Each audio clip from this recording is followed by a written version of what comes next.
राम विरह और सीता की खोज। मारीच को मारकर जब राम लौट रहे थे तो लक्ष्मण उनको सामने से आते हुए दिखाई दिए। लक्ष्मण को देखकर उनके मन में तरह तरह की शंकाएं होने लगी। मारीच का छल वे देख ही चुके थे। लक्ष्मण से वे रुष्ट होकर बोले, मेरी आज्ञा का उल्लंघन करके तुमने ठीक नहीं किया। लक्ष्मण ने सब बातें बताईं। राम ने फिर भी कहा कि तुमको समझ से काम लेना था। मेरा मन कह रहा है कि सीता अब आश्रम में नहीं है। दोनों भाई उदास मनकुटी में पहुंचे तो देखा बड़ा सन्नाटा है। वे सीता सीता कहकर पुकारते पर कहीं से कोई उत्तर न आता। राम बोले, देखो सीता को कोई चुरा तो नहीं ले गया या कहीं फूल चुनने निकल गई हैं। दोनों भाइयों ने बाहर भीतर सब जगह खोज की। उन्होंने हर पेड़ से पूछा, हर शिला से पूछा, पशु पक्षियों से पूछा, पर सीता का पता किसी ने नहीं बताया। वे हाथ जोड़कर सूर्य से, पवन से, दसों दिशाओं से सीता का पता पूछते। शोक से व्याकुल होकर राम रोने लगे। पंचवटी के हिरण, गोदावरी नदी का सुहाना तट उन्हें दुखदाई लगने लगा। राम बहुत दुखी होकर लक्ष्मण से बोले, मैं अब प्राण देने जा रहा हूँ, तुम अयोध्या लौट जाओ। लक्ष्मण ने समझा बुझाकर राम को धैर्य बंधाया और सीता की खोज करने की सलाह दी। दोनों भाइयों ने एक एक पहाड़ और एक एक कंदरा खोज डाली। खोजते खोजते वे दक्षिण की ओर बढ़ने लगे। वे कुछ ही दूर गए होंगे कि उन्हें सीता के पैरों के निशान दिखाई दिए। टूटा हुआ कवच और धनुष भी उन्होंने देखा। एक आकाशयान भी टूटा हुआ था।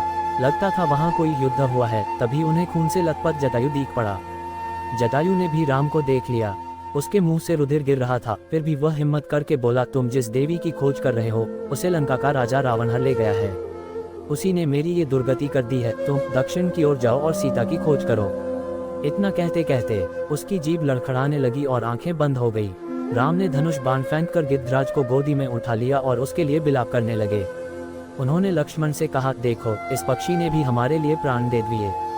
ये संत है, हमारे पिता का मित्र भी है। तुम वन से लकड़ियां बीन लाओ, मैं इसका दाह संस्कार करूंगा। तब सक्रोध निसिचक हिस्याना, काढ़ेसी परम कराल कृपाना, काटेसी पंथ परा खग धरनी, सुमिरी राम करी अद्भुत करनी।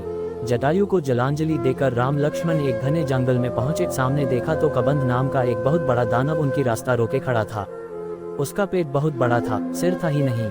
उसने एक एक हाथ से दोनों भाइयों को पकड़ लिया और अट्टहास करते हुए बोला, भगवान ने आज घर बैठे भरपेट भोजन दिया है, मैं कई दिन से भूखा था। राम लक्ष्मण ने अपनी अपनी तलवारें निकाली और उसकी भुजाएं कट डाली। कबंध व्याकुल होकर पृथ्वी पर गिर पड़ा। राम के स्पर्श से उसकी बुद्धि शुद्ध हो गई। उसने राम लक्ष्मण के बारे में जानना चाहा। राम ने उसे अपने बारे में सब बताया। कबंध बोला, मेरा दाह संस्कार कर दे तो बड़ी कृपा होगी। उसने ये भी कहा कि सीता के बारे में मुझे कुछ मालूम तो नहीं है, परंतु मैं एक उपाय बताता हूँ। यहाँ से दक्षिण पश्चिम की ओर ऋषिमुख नामक एक पर्वत है। वहाँ मंत्रियों सहित सुग्रीव नाम का एक वानर रहता है। उससे मिलिए, उसकी मदद से सीता का पता लग जाएगा। पहले आपको पंपा नाम का सरोवर मिलेगा। सरोवर के किनारे मतंग ऋषि का आश्रम है। आश्रम में ऋषि की शिष्या शबरी होगी, उससे भी मिलें। कबंध मर गया। राम लक्ष्मण ने उसका दाह संस्कार कर दिया। राम के स्पर्श से वह शाप मुक्त हो गया। एक ऋषि के शाप से वह दानव हो गया था और इंद्र के वज्र को चाट से उसका सिर पेट में घुस गया था।